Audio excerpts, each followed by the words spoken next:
What are we discussing on today's Locked on Diamondbacks podcast? How the Dbacks whooped the LA Dodgers in game one, and why we should believe in Ryne Nelson to continue his success against the Dodgers in game two.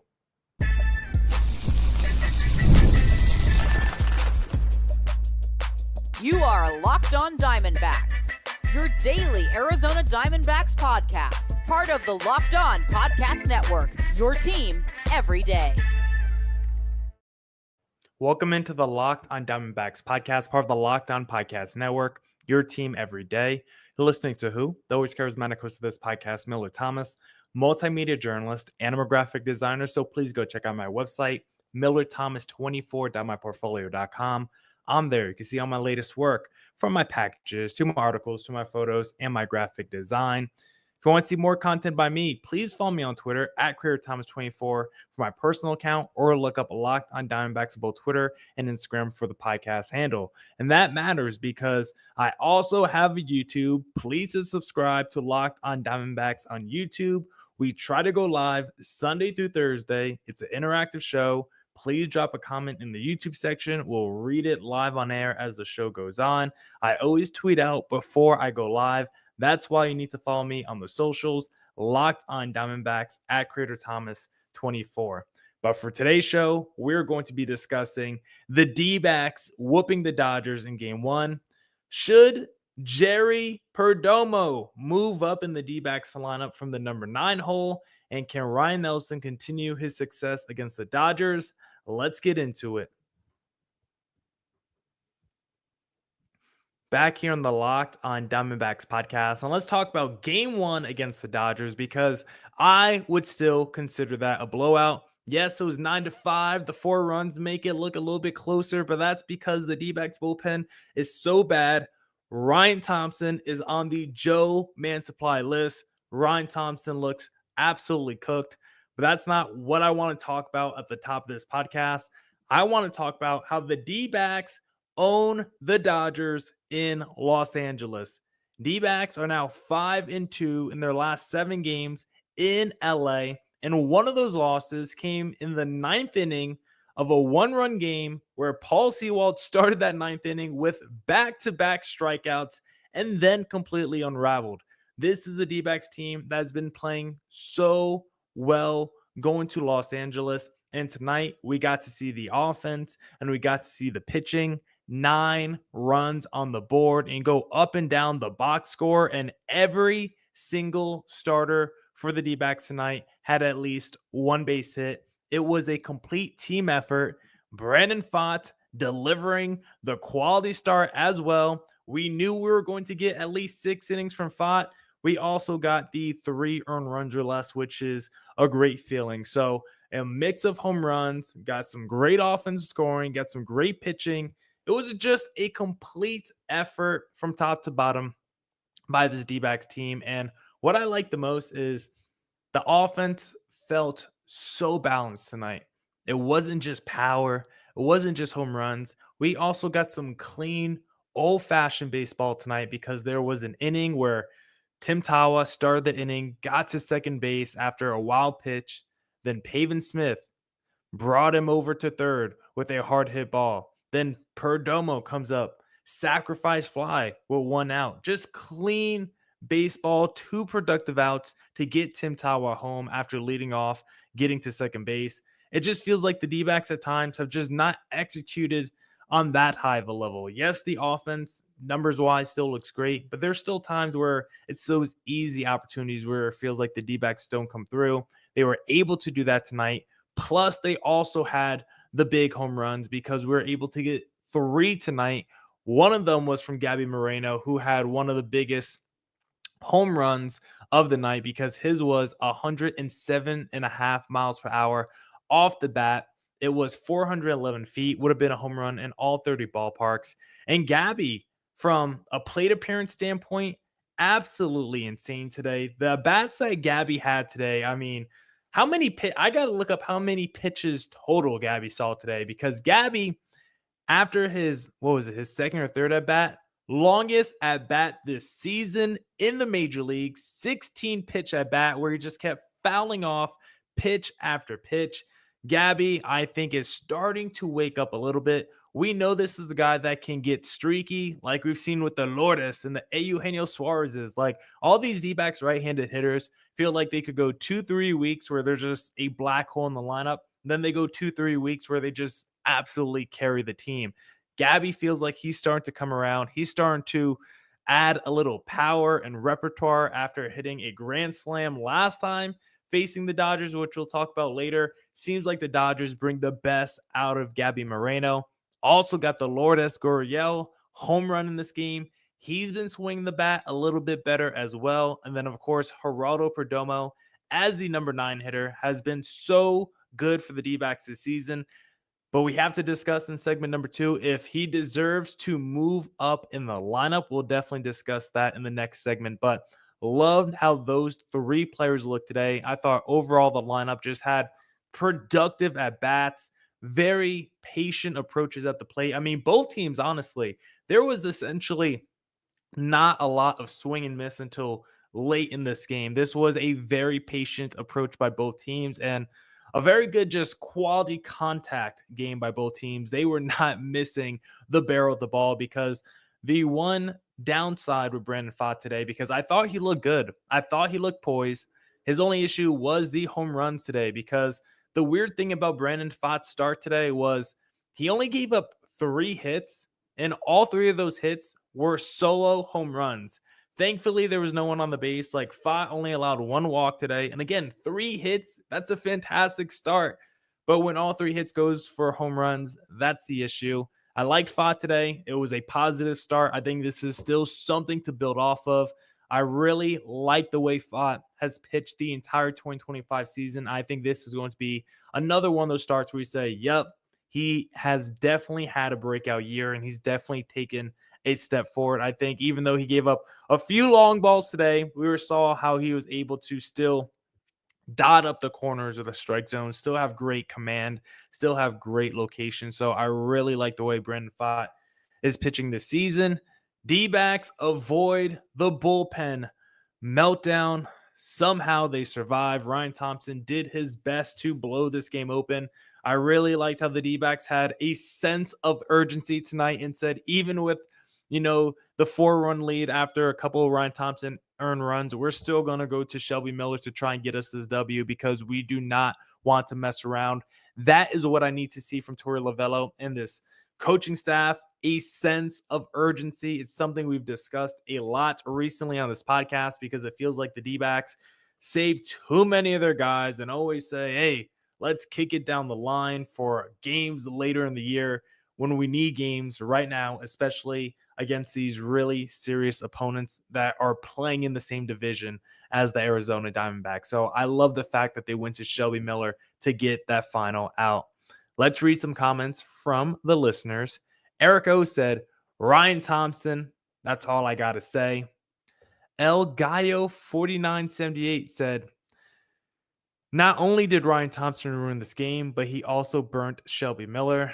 I mean, Shelby Miller only had 1 out, right? Couple batters. I don't remember exactly. So hopefully he's not too burnt. I would have to see the pitching log for Shelby Miller over the last week to see how much of a workload he's had. But not good to see Shelby Miller come out in a game where the D-backs were leading by 6 entering the 9th inning. You do not want to burn your closer in that kind of situation, but it was good to see the D-backs at least have a sense of urgency and go get the W. Now we'll discuss if Heraldo Purdomo should move up in the lineup in segment number 2. But first, I want to talk to you guys about Monarch Money because ever check your bank account and wonder, where did all my money go? Between dining out, online shopping, and entertainment, it's easy to lose track. That's where Monarch Money comes in. Your personal CFO giving you full visibility and control over your finances. Monarch Money isn't just a budgeting app. It's a complete financial command center. You can track all your accounts, investments, and spending in one place. So you stop just managing your money and start building your wealth. When I started using Monarch, I realized just how much I was spending on food delivery. Now I budget smarter and save more. No more 2 a.m. door dashes. Plus, the summer is rolling around. and it's just around the corner. So I got to get in shape. So Monarch Money has also helped me eat better every single day. And plus, I'm saving money as well. So take control of your finances with Monarch Money. Use code LOCKEDONMLB at monarchmoney.com for 50% off your first year. That's monarchmoney.com, code LOCKEDONMLB for half off your first year.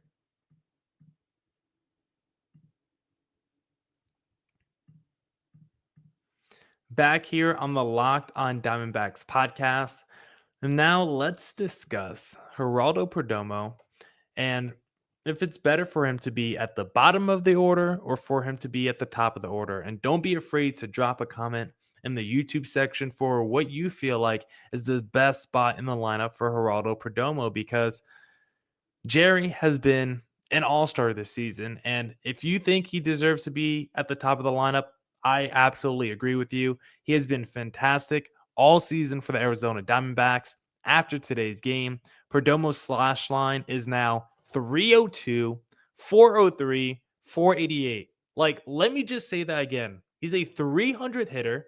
He gets on base 40% of the time and almost has a 500 slug. Like, those are MVP superstar level numbers. Like, take away Geraldo Perdomo's name, and if I told you player X has that slash line, you would think he's probably one of the 10 best players in Major League Baseball. And that's how good Perdomo has been. Defensively, play discipline, clutch situations, overall offense, even speed. Perdomo, 11 stolen bases in 2025. Like, is he going to hit 25? 30 steals this season? I mean, if he gets this to 2025, that's a great season for Geraldo Perdomo. Jerry already has 5 home runs. If he gets to like a 15 home run, close to a 30 stolen base season, has a 300 average, almost a 900 OPS, like that would be a monster season for Jerry. Absolutely insane. But the question is, even with those insane numbers, is it smarter for him to be the number 9 hitter for the Dbacks? And the biggest reason I asked that question is because when you look at the numbers for Perdomo coming out the number 9 slot, he is absolutely crushed in that situation in 2025. And you can see why Torey Lovullo likes to play him from that spot so often, because when he's the number 9 batter for the D-backs, he has a 400 average, a 947 OPS, and 45 at bats. Now, when he's batting first, he also has a pretty good slash line, a 421 average, and 1101 OPS. Only 19 at bats. He's 8 for 19, so a smaller sample size. 18 for 45 entering this game against the Dodgers when batting ninth. He's pretty productive batting second as well. 832 OPS. He's 19 for 82 overall. That's a 232 average. That's a little bit lower, but Perdomo definitely seems like he's the most comfortable hitting when he's the number 9 hitter. I mean, we saw him in the game against the Dodgers in game 1, sacrifice fly, home run. Like, we know what he could do as the number 9 hitter. It feels like he thrives in that role. It feels like he's a major offensive catalyst for this D-backs team. Whenever he slides into that spot, there's always a play late in the game where Perdomo's driving in someone or he's on base and someone else is driving home Jerry. Like, he's always in the mix in the biggest offensive plays and moments of the game, always in the biggest clutch situations of every D-backs game.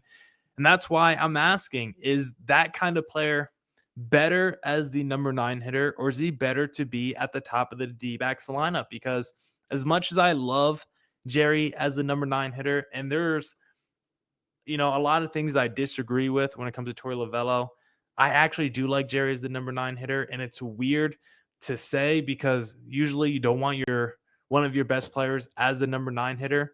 And so I actually do like Jerry in that spot. But is it the smartest for the team? My answer is actually no. My heart says Jerry is dope as the number 9 hitter. I think it looks fantastic when he comes up. Like the Dodgers broadcast, I was listening to it today, and after that Jerry home run, they're like, man, you just hate to see your pitcher giving up a home run to the number 9 hitter. It's like, are you locked in, Dodgers broadcast? It's not like Jerry's some dude batting 200 as the D-backs number 9 hitter. This was a guy who was an all-star a couple of years ago. This is a guy who's been a catalyst for the D-backs the last 3 seasons. This is a guy who's put up some of the best numbers in the National League this year. And the Dodgers talked about him. The Dodgers broadcasters talked about him like, oh my God, I can't believe a pitcher gave up a home run to some schlup who's batting number 9 for the D-backs. Like, Jerry is a stud, and the way that the Dodgers broadcast just dismissed him made me realize that they are not locked in, because Jerry this season has been so good at the plate that I think he has to be a top 3 hitter in this D-backs lineup. As much as I love him, like, again, I'm saying my heart loves Jerry as the number 9 hitter, but my brain and the way baseball is played today, I think he has to be the D-backs number 3 hitter. You go Carroll or Marte, depending on the pitcher, and then you go Jerry, number 3, because you can't forget, Jerry is a switch hitter. He can hit from both sides of the plate. And if you look at his platoon splits, 854 OPS against righties, 904 OPS against lefties. This is a guy that can crush from both sides of the plate, which absolutely plays for the D-backs. And against lefties, if you have Marte Perdomo, that's going to be crushing. Against righties, if you have Carroll, then Perdomo, that's also going to be crushing. We love to see that. We know Domo is great in all the clutch situations for the D-backs this season. Runners in scoring position, he's been fantastic. Of course, 881 OPS, 2 outs, 1182 OPS, 2 outs and runners in scoring position, 816 OPS. Like, absolutely, absolutely fantastic in clutch situations. His walk rate's 15%. His strikeout rate is only 10%. And the craziest stats when talking about Jerry's success in 2025, go on Fangraphs, filtered by WRC Plus in the National League. Jerry, 15th best WRC Plus in the National League, ahead of guys like Manny Machado, ahead of guys like Francisco Lindor, Juan Soto. That is how good of a season offensively he's having. And if you take into account his defense, you filtered by F-WAR on Fangraphs. Perdomo tied with Corbin Carroll for 4th highest WAR in the National League. It actually goes Pete Crow Armstrong, which you might be surprised by, but he's having a fantastic season. Then it goes Ohtani. Then it goes Tatis. So you're like, yeah, that top 3 is pretty legit. Then it goes Carroll. Then it goes Perdomo. That's how good Jerry has been this season. You cannot have a guy who is top 4 in WAR, top 15 in WRC plus, a 300, 400, almost 500 slash line, a guy who's on pace for like 30 steals and 15 home runs. Like, that dude is just too good to be your number 9 hitter. This was Jerry a couple years ago, 2023, even last year in 2024. I think you could justify making Perdomo your number 9 hitter, but right now he is just too good. And so I think you have to move him up in the lineup. And then if you do that, I would prefer an Alek Thomas, Tim Tawa, little platoon situation as number 9, and just make it center field. Whoever wants to play center field that day, depending on the pitcher, right? Righty or lefty, you're going to go Alek Thomas or Tim Tawa, depending on the situation. I like that as my center field number 9 option. I think they have that little bit of a spark factor where something can happen. You know, Tawa's got some pop. Thomas got a little speed. He's got a little pop as well. And so I like those guys as my number 9 hitter. And even though Gurriel's playing well right now, he's just a little bit too streaky for me. I would like Jerry, who's a little bit more consistent day to day. And so that's why I would love to move Jerry up in the D-backs lineup. Let's read some more comments before we get into segment number 3. Sausage King of Goodyear. These YouTube comment names are pretty crazy. He says he loves Perdomo. Perdomo's his favorite player of all time. And then Mr. AZ Mikey said, Dodgers be slumping, but we still give up runs almost always. Now, let's get into segment number 3 and discuss if Ryne Nelson can continue his success against the LA Dodgers. But first, a quick message from our sponsors. And also, I want to talk to you guys about Just Ingredients, because When it comes to fueling your body, quality matters. That's why Just Ingredients is changing the game with clean, high quality products designed to support better health and peak performance. Just Ingredients offers an NSF certified line of protein powder, electrolytes, pre workout, and creatine, all rigorously tested to ensure they're free from substances banned by major athletic organizations. Just Ingredients has also partnered with two-time MVP Bryce Harper, who trusts their NSF certified sports line to fuel his training and recovery. I love that Just Ingredients prioritizes wholesome, nourishing ingredients without the artificial junk. Just visit justingredients.us/Bryce Harper and use code LOCKEDONMLB for 20% off your first order. And for more wellness tips, follow at just.ingredients on Instagram. Back here on the Locked on Diamondbacks podcast, and now let's discuss if Ryne Nelson continue his success against the Dodgers in Game 2. I see comments talking about why did the D-backs not bring in Christian Montes de Aca?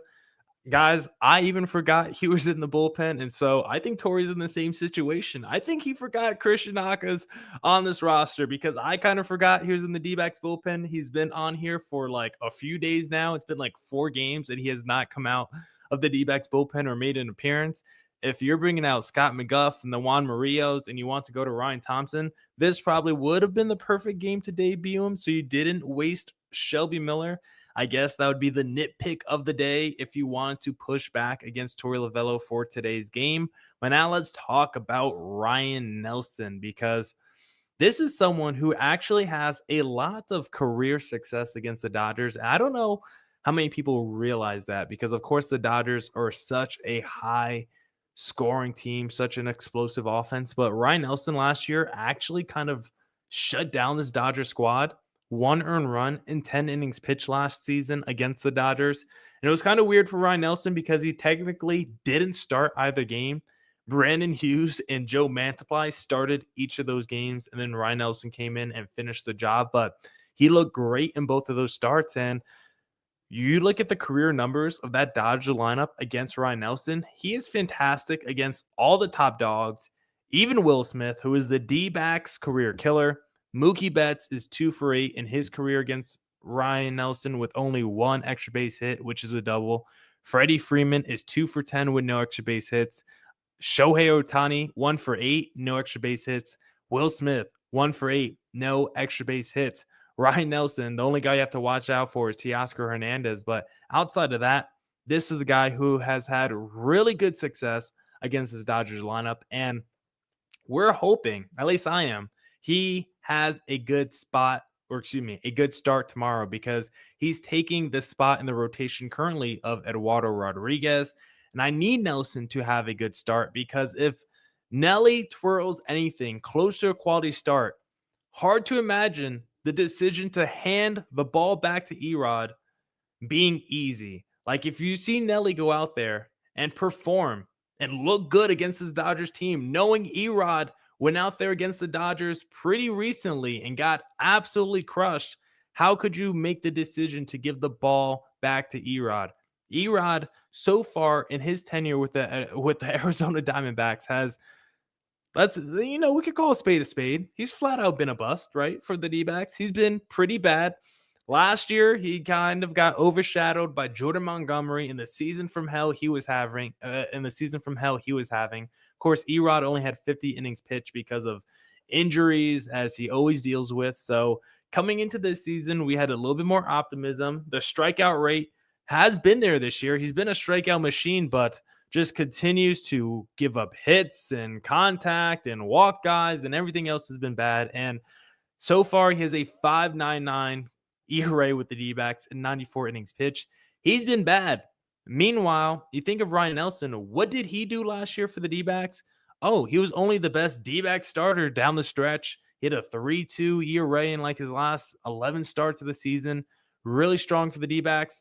He was a major reason why the D-backs were even in position to potentially make the postseason. And sadly, the D-backs didn't, but thankfully Ryne Nelson really and if people think I'm saying Ryan, I'm saying Ryan, I'm just saying it really fast. But for Ryne Nelson, I have faith that he's going to have potentially a good start because he's has really good success against the Dodgers in his career. He's played against this Dodgers lineup really well, and I think he's going to be motivated. He knows if he goes out there and has a quality start, and I'm not saying 6 innings, 3 earned runs or less. I'm just saying like a good start. If he goes out there and no, if he goes 5 1/3, goes 2 earned runs, that's good enough for him to potentially come back in this D-backs rotation and take the ball away from Erod. Erod has been so bad for the D-backs. I'm hoping the D-backs can, I don't know if it's possible, but if they could find a partner to salary dump Erod, that would be pretty nice. My dream next year is for the rotation to be Burns, a re-signed Merrill Kelly, a Brandon Pfaadt, and then a Ryne Nelson. And then you can maybe sign someone in the offseason. There's going to be some big free agent pitchers out there. Michael King from the Padres, Framber Valdez from the Astros. He's a little bit older, so maybe not. But I really like Ryne Nelson, and I really hope he can have a good start against the Dodgers tomorrow because that would just kick Erod out the rotation, which I think would raise the ceiling of this D-backs team so much more. And then on the other side for the Dodgers, Yamamoto going. D-backs looked really good against Yamamoto recently. Gabby, that's the game he got going with the grand slam against Yamamoto. And he was good again tonight. Gabby was at least with a home run. So hopefully he can continue the power surge he had against Yamamoto last time. Like I said, D-backs love playing in Dodger Stadium, 5-2 in their last 7 games there. And the offense in 2024 on the road, Dodger Stadium was the highest OPS they had against any team. 913 OPS at Dodger Stadium last season. So for whatever reason, this D-backs offense loves playing in LA. And then moving forward, I want to see more Tim Tawa in center field. Like I mentioned earlier, I just want a complete platoon situation with Alek Thomas, with Tim Tawa. I think he's been good enough defensively. I like him way more defensively in center field than I saw him in the infield. I think him and Thomas could really play together in terms of the platoon situation. And then doing that, hopefully promotes Jordan Lawler a little bit more as the infield option. Obviously, still tough to play Lawler because, like, I look at this series against the Dodgers, and it's like, as much as I would want Lawler to play, it's pretty much just playing him over like a Pavin or a Randall Grichuk because it's hard for me to justify sitting Suarez, Marte, Perdomo, or Naylor in a series against the Dodgers where you need your offensive bats. If any of those guys want rest, it would be in the form of Marte going to the DH, and then you put Lawler in at second base. But hard for me to justify sitting any of those guys in a series of this magnitude against the LA Dodgers. So I don't know when we'll play Jordan Lawler. I don't know when he'll be back in the lineup, but hopefully the D-backs figure out a plan for him because it's frustrating to see him not ever play and never get into a rhythm because we talked so much about the D-backs needing to have a plan for him. And so far, we have not seen one. So hopefully things can turn around for Lawler in the near future. That's it for this edition of the Locked On Diamondbacks podcast. Come back tomorrow for more Diamondbacks news coverage and insight. And as always, stay safe, stay healthy. Doses.